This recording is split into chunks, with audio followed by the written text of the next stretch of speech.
people in the basement of the lodge, and nobody got hurt. Amazing work for that. How do you know about the storm? You have phones out here, and you have TV. One of our parents. This girl here just found her purse.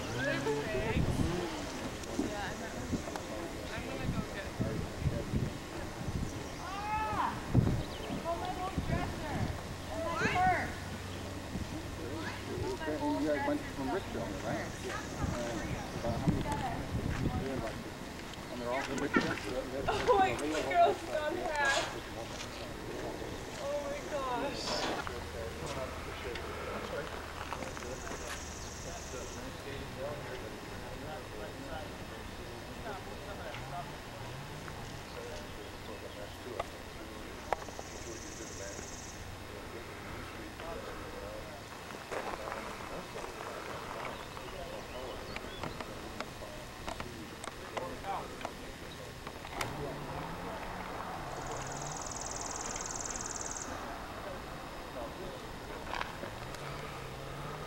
Yet today.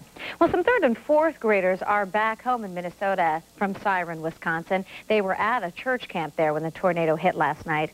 Their bus pulled into Richfield late last night.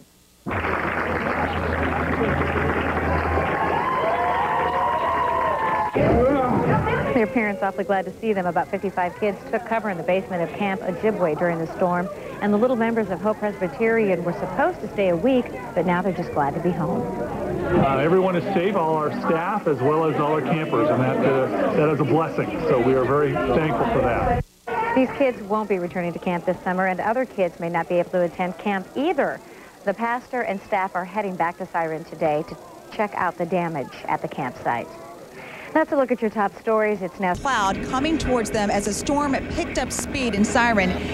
And now for more on how the twister ripped through the village of Siren, let's go to a Texas-sized tornado, an F3, winds 206 miles an hour. This is why we go on the air, and this is why we stay on the air when a tornado is on the ground. Just to give you some idea of the power of this, check out this piece of plywood impaled on a tree limb. That's what winds of 200 miles an hour can do. Everywhere you go, you see bits and pieces of homes and businesses.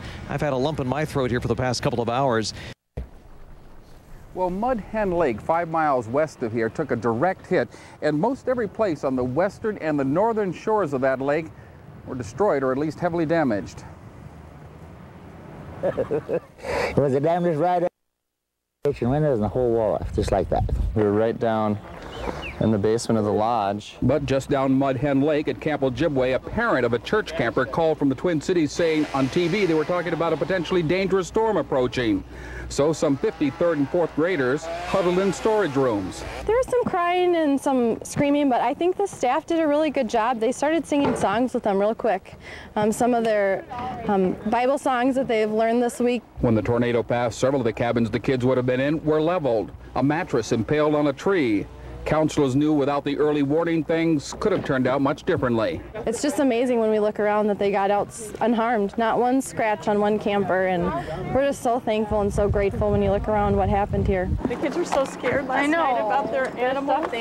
The kids were bused back to Richfield overnight, while today camp counselors tried to salvage their belongings. And someday soon, camp directors expect what's debris today will soon be again a place of enjoyment. We may be the directors of a camp that's been blown away by a tornado, but God's not done with us, and He's going to make it come back. Now, camp directors say, thank goodness this tornado struck at 8:15 in the evening rather than overnight when everyone was sleeping, because if that was the case, they believe there would have been a much different outcome tonight. Back to you, Paul. All right, thank you, Bernie. This tornado probably as strong as the St. Peter outbreak a couple of years ago. Last year's Granite Falls tornado was an F4, and of course the Oklahoma City tornado 2 years ago was an F5. Now 60, maybe as high as 205, 208 miles an hour, and many people complained about their ears popping. A sudden drop in atmospheric pressure, homes can literally explode outward, outer walls and windows exploding with an unbelievable. Kids who were in this area at a church camp tonight, they feel like they are very lucky to be alive. Yeah, because I never found my pillow. Camp Ojibway is closed for the season, demolished by Monday night's tornado. It's pretty much gone. The camp is owned by Hope Presbyterian Church in suburban Richfield.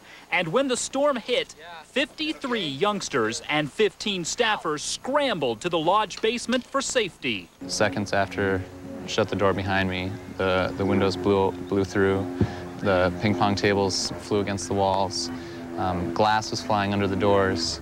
Meantime, outside the lodge, the twister was mangling buildings and trees all the way around the lake.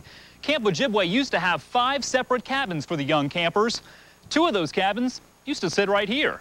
This is both 2 and 3, and all 2 and 3 stuff is all over there. Mara Lundberg is normally a camp counselor. Today, she's part of the cleanup crew. None of the staffers and none of the 8, 9, and 10-year-old campers were hurt. Many call it a miracle. I know that God has hand of protection on us.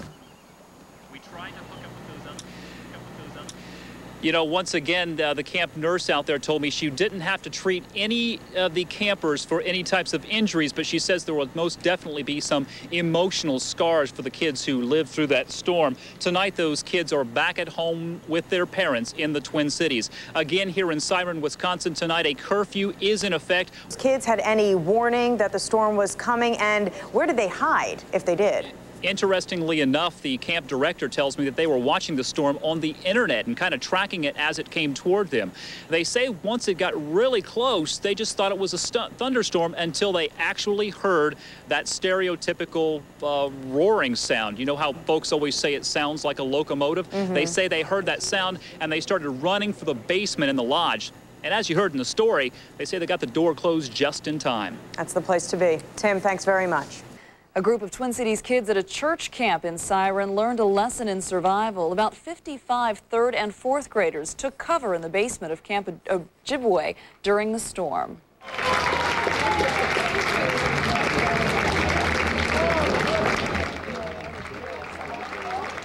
Because their camp was destroyed, they returned last night to Hope Presbyterian Church in Richfield. No one was injured. The pastor is deciding if the camp's building can be repaired in time to host other campers this summer. Wisconsin. All right, Boyd, thank you. You know, this tornado was on the ground for 30 miles on either side of the town of Siren. Just west of town, about 5 miles west of here, there's a camp, Camp Ojibway. That had about 50 3rd and 4th graders from Richfield, the Richfield Hope Presbyterian Church. Those kids got phone calls from parents saying they should probably take cover. It looked like a storm was headed their way. That was confirmed by the counselors looking at the internet, and they got all the kids into the basement of the lodge. And it's a good thing they did. When they came up, most of those camp sites, most of those cottages were destroyed. One of the counselors said if they hadn't had that kind of warning, it's very possible they'd have had fatalities there. Some of those mattresses and those cottages were found in the trees around the area. Joining me right now is KARE 11's Bernie Grace. Bernie, you've been on the outside of Siren today looking at the damage. And air pressure, and people here in Siren did complain that their ears popped as the tornado passed overhead. All right, and one more look at what this looked like. This was a classic spinning supercell tornadic thunderstorm, the kind that you would expect in Oklahoma or Texas, but not here.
Hopefully they're not doing a lot of at camp yet.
Hey.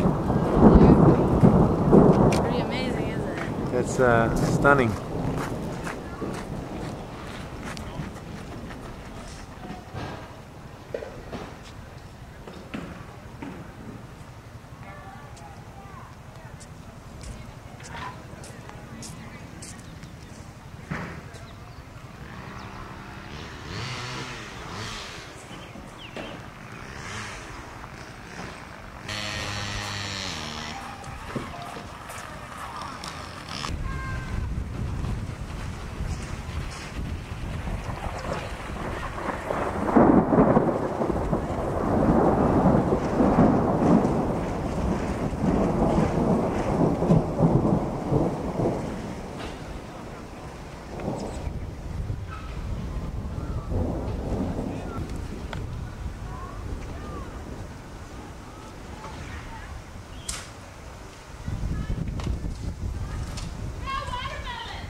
should come to this way.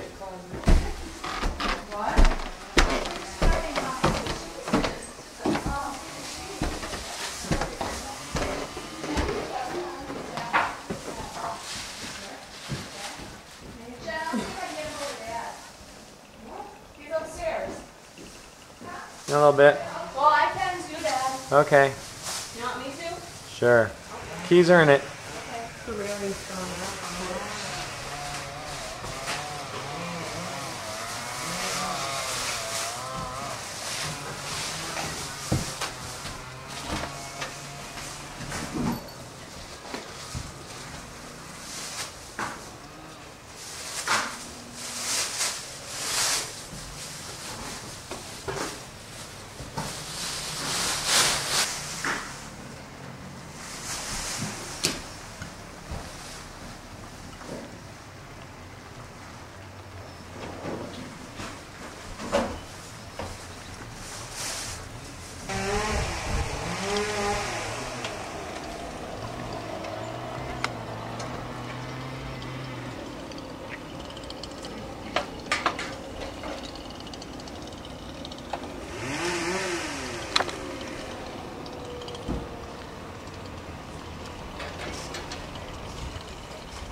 Did you try to flush? I'm going to take a couple pictures. No, I didn't try to flush. There's wipes right there. Lotion is good enough.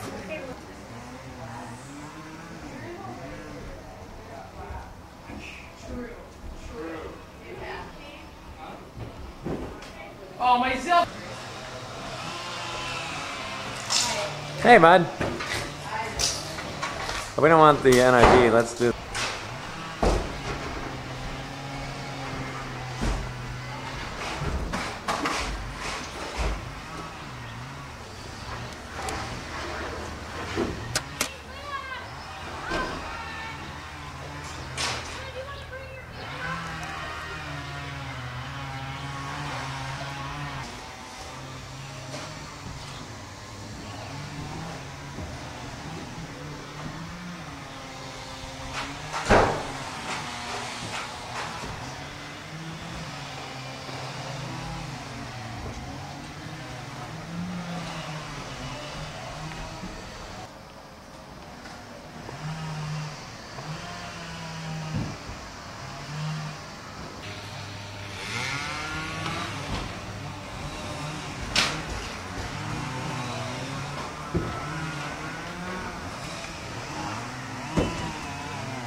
Grab it.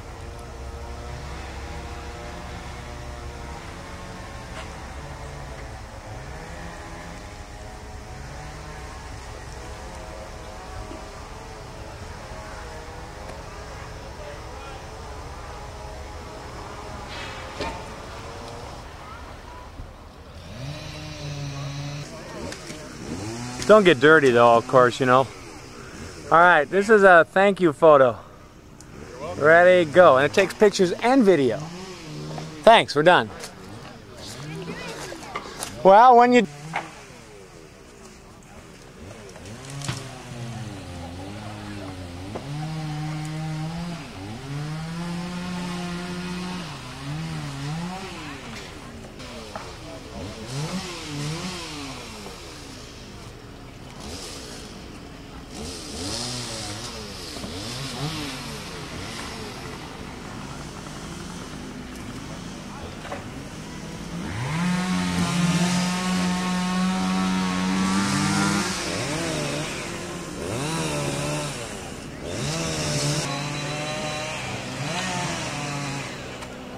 Just see with a I've got... I'll throw it in there. Okay.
Mm-hmm. Where's my camera? In the van.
storm cell somewhere over Hinckley on our weather website, and watched the animated loop showing it moving toward where we were, and they had little blurbs about the tornado's going to be over Grantsburg at 7:45, and it's going to be over the town of Alpha at 8 o'clock, and then it's going to be in Siren by 8:20. So we knew that if it wasn't to us by 8:20, then maybe we'd be okay. But so at that 7:30 time frame is when we were about to start Vespers. So after canteen, we just had the kids stay down in the basement, and we brought down the songs and the guitars and some props to do skits. And we started singing, and so the staff was wonderful. They went right through with the game plan.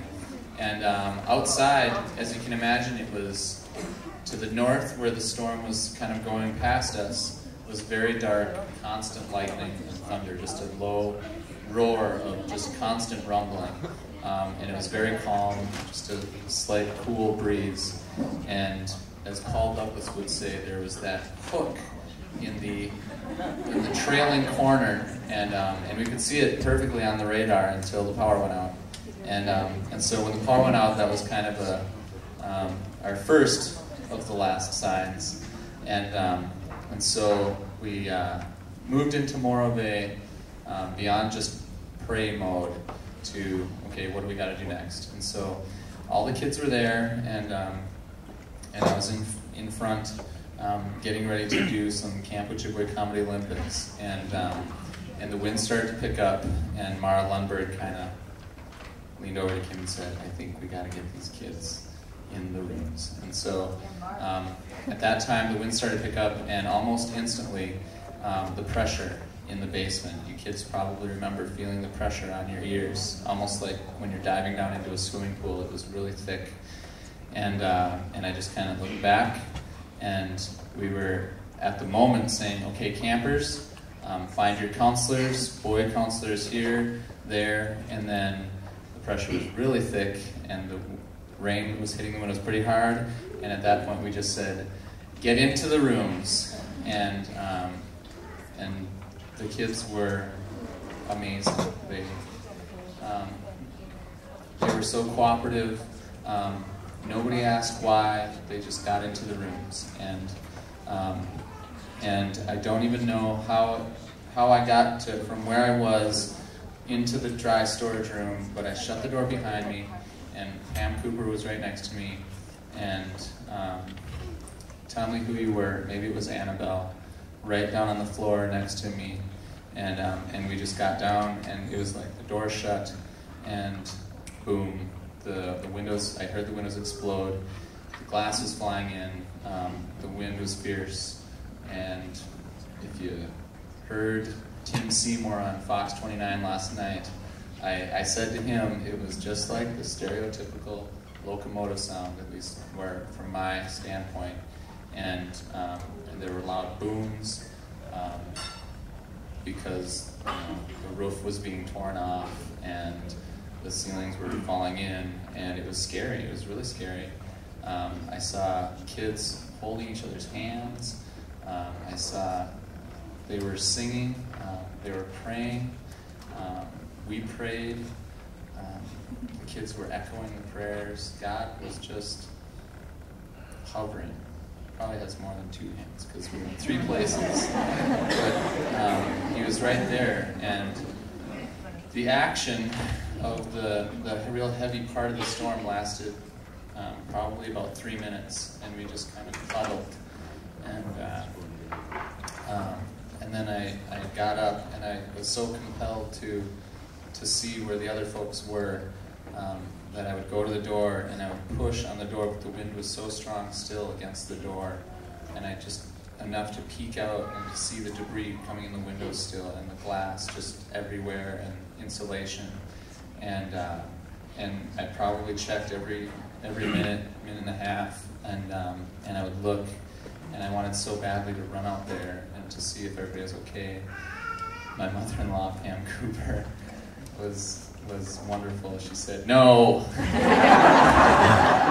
yet."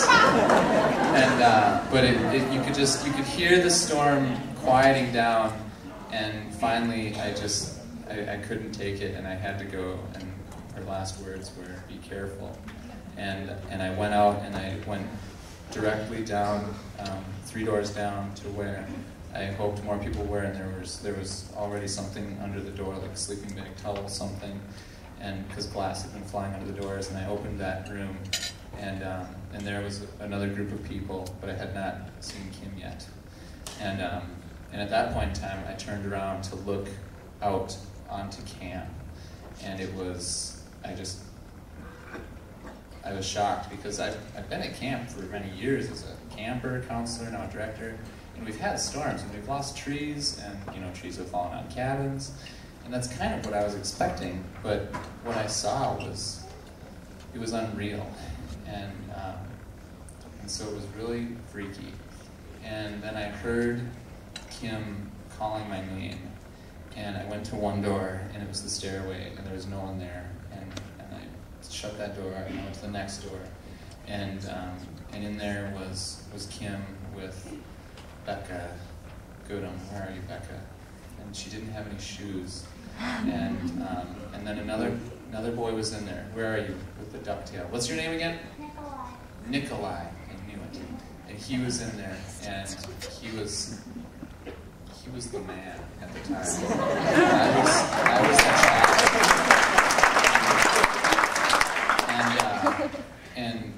We had to get Kim left the room, and we had to get Becca into the next room where the dry storage was. And so I put Becca on my back, and I said, "Nikolai, do you want to walk over?" And he said, "I'm going to stay here."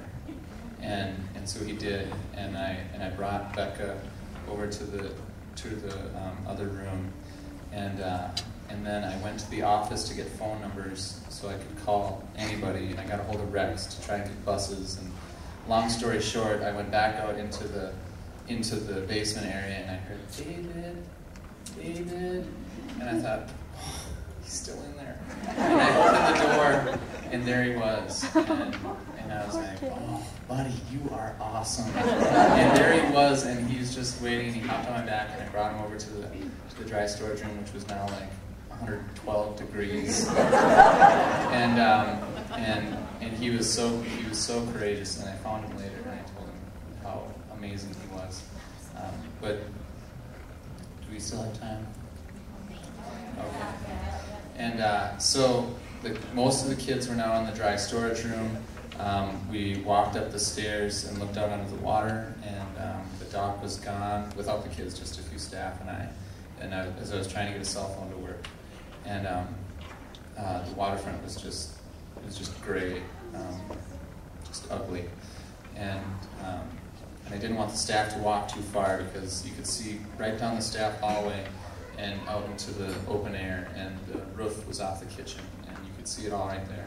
We got a hold of Rex and tried getting hold of buses. We didn't have any. And as we were walking down the stairs, it was like, do you smell that? Is it sewage? No, it's gas.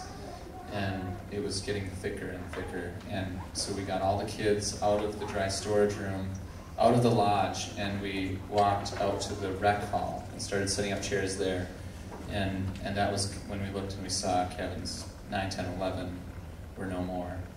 And that's where Tim and Nick and Ben's stuff were, and all those campers things. And so we got into the rec hall and started sitting in chairs, and we were probably in there for all of 2 or 3 minutes, and the gas was so thick in the rec hall that we knew we had to move out of there. And all our cars were in there. We didn't dare start a car for the sake of the gas.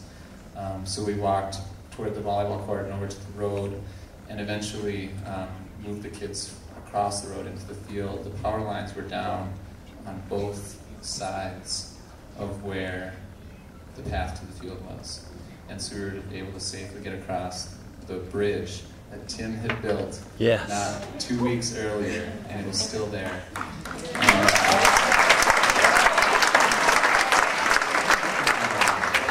And then at that that point, there was no one around. We needed transportation somehow. My cousin Patrick and I were going to walk back and push a car out, and we took 2 steps back into the campground, and this gas was so thick that we didn't dare even get close. And so some of the locals started showing up in their trucks that were either chasing the storm or just out to see if their friends were okay. And so Casey Costco got into a car with some high school / college age folk that were out chasing this tornado and eventually made their way to Grantsburg. And Casey was at the Amico in Grantsburg for I don't know how long. And he got in touch amazingly with our bus driver, Dwayne Jackson. And so while he was doing that, I got in a truck with some guy who was on his way to Webster he was just trying to weave his way through the back roads through all the destruction. And he took me down to Kathy and Donnie Wistrom's. Kathy's our cook. And on the whole, mile drive, I was so afraid that when I got there, I was going to have to dig through the rubble and pull our friends, really like our mother and father at Camp Ojibway, out of this rubble and just see another disaster. But their house was fine. They still had the flowers in their garden. And I went inside and I was like, Kathy, it's gone. The camp is gone. And we got blankets, threw them in the back of the truck, and drove down. Eventually, more cars came, more trucks came. We loaded all the kids into cars and trucks of just people. And staff went with the campers down to the Wistroms, and they were all in their garage. A neighbor even brought over a mosquito fogger thing.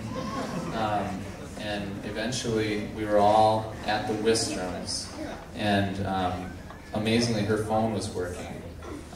And I had 100 phone calls going on, calling Buck, calling Keith, hearing from Casey at this Amico. And so Keith got a bus from somewhere, some church, I don't know, and it was House of Hope, and he was on his way up with Buck and Bruce. And but then we found out about Dwayne Jackson, and he came and picked us up, and so I let Keith know he didn't have to come, and so that probably saved us a couple hours at least. And then we arrived to all of you wonderful people, and I guess that's about it for now. 1:30 in the morning is when we got back. But anyway, dear, hey, hi, welcome to camp. Is the water cold? At the early penguin time, remember to be a good listener, share with others, and work as a team. Meet any cute girls yet? Matthew Gray. Yeah. No. Oh, any guesses? Ross Bradley. There you go. Whoa. Jake, while you're up, come and catch this, will ya? Where are they going?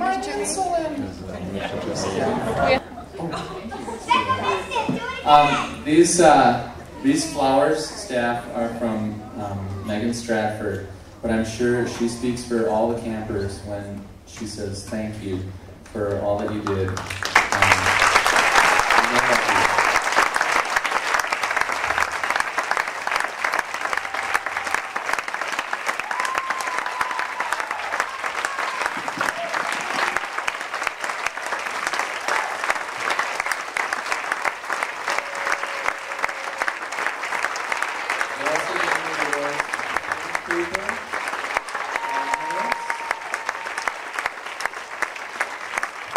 Feels kind of weird, but that's how feelings are. Sometimes they just come out when you don't expect them. What does it sound like today? So what we'd like to do before we start praying for you is if any of you have a word for a feeling that went with what happened to you guys, or what happened when you got home inside your parents, or what happened since then. You could just say that. You know, if it would help, if you want to raise your hand, I can put the microphone so people can hear when you pray. You don't have to do our own thing, so we'll pray.